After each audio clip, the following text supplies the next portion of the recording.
Happy birthday to you.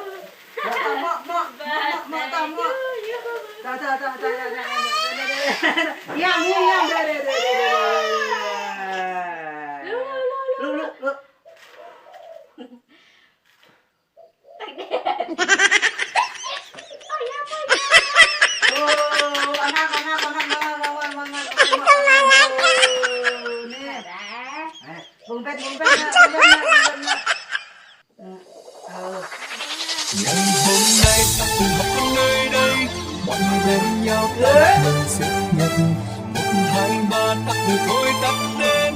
Happy birthday to you.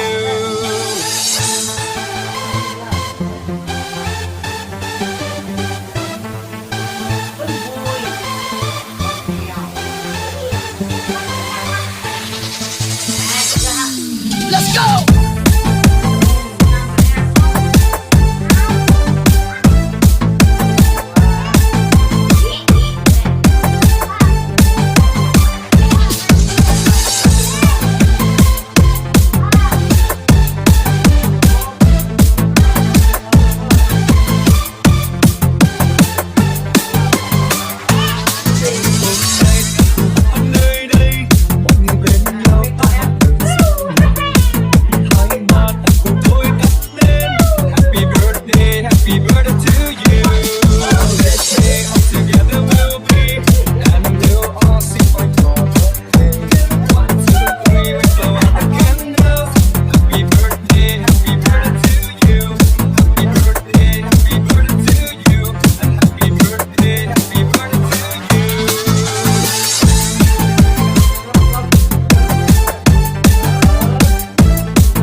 Nơi đây mọi người bên nhau ta hát mừng sinh nhật. 1, 2, 3 ta cùng thôi tắt lên.